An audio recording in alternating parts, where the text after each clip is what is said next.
So apparently there's this pro-Russia, I'm giving you a very simplified version of events, pro-Russia guy that's in the election. There's a chance that he might win. He is against supporting Ukraine. He's pro stopping any aid to Ukraine, which would be pretty tough considering that the Czech Republic has organized a lot of significant it has organized a lot of significant sort of initiatives, like the famous artillery shell initiative that has been done by the Czech Republic, gathering money to buy artillery shells from the third-party source to give it to Ukraine. That would end.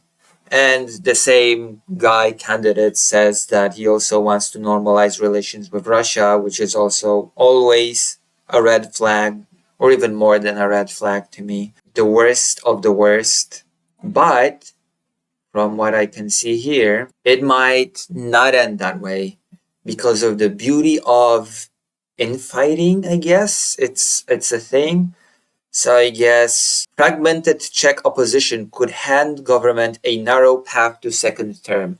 So the ruling coalition does not hold any hope to sway voters. It just seems like it hopes for the opposition to just crumble under its own weight.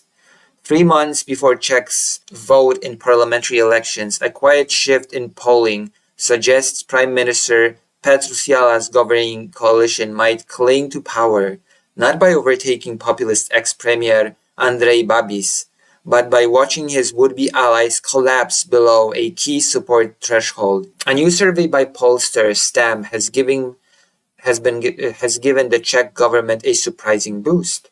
While the opposition centrist populist ANO party, led by billionaires Babis, still holds a commanding lead over Fiala's centre-right governing alliance, the race is tightening elsewhere. In a country known for its bewildering array of parties, the configuration on who clears the 5% threshold needed for parliamentary representation can matter more than who wins outright. So if the opposition party allied parties don't get into the race to begin with because they will not pass the 5% threshold, then they will fall out. And that would mean that the current government would win because they would have more overall as a coalition. Key protest parties including Stacilo, a far-left alliance dominated by the Communist Party, and the Motorists, a single-issue anti-establishment group focused on drivers' rights, now risk falling short of the 5% barrier, potentially wasting votes and altering the post-election arithmetic. Combined with modest gains by the former governing coalition members, the Pirates, a liberal progressive party focused on digital rights and transparency, and Starostove, a centrist party representing mayors and local interests, and a stabilized position for Spolu, the scenario for a second Fiala government is no longer implausible. The road is narrow but not closed, and the fight now hinges on turnout, vote concentration, and who falls beneath the threshold. Poll numbers mask tighter race. Stem's latest model gives the government bloc made up of Spolu, liberal centrist party Stan, and the Pirates, a combined of 41% of the vote. ANO remains in the lead with 32.1%, a stable showing despite Babis' mounting legal problems. This is beginning to feel like the situation with the Law and Justice Party at the end of 2023, when the Law and Justice Party has gotten the biggest amount of votes, okay? Like the biggest single party vote amount. But the ruling coalition formed a coalition, and together they still had more seats than Law and Justice, and this is looking to be a similar situation to that, showing the race has suddenly shifted over the past 3 months. ANO halted a slide in support after a court confirmed Babis' role in a long-running EU subsidy fraud case, while Spolu weathered a damaging Bitcoin donation scandal.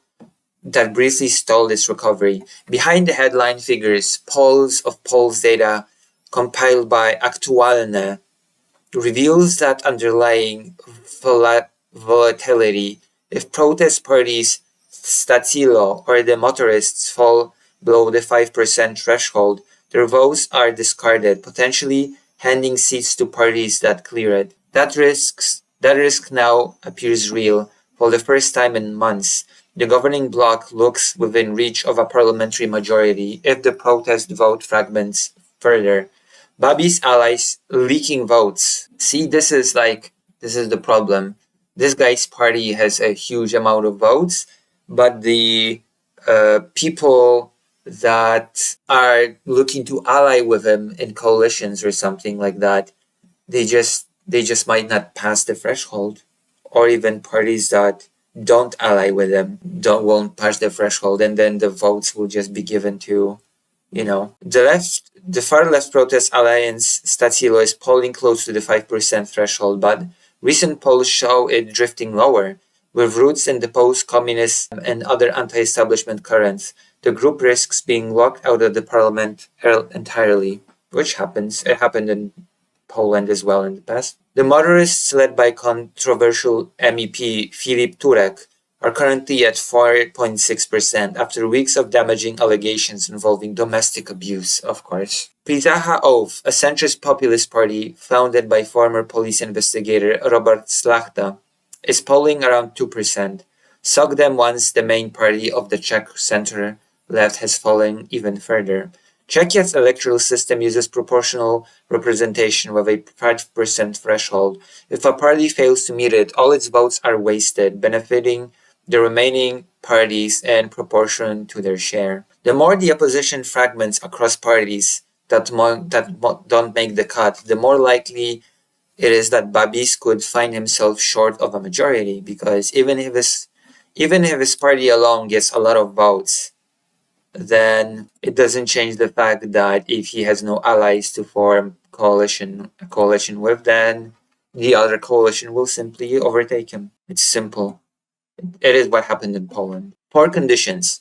According to analysis by Czech political editors writing in Deník and Aktualne, for Prime Minister Petr Fiala to secure a second term, 4 conditions must align. First, his coalition must avoid further scandal. Second, both Stacilo and the moderates must fail to cross the threshold.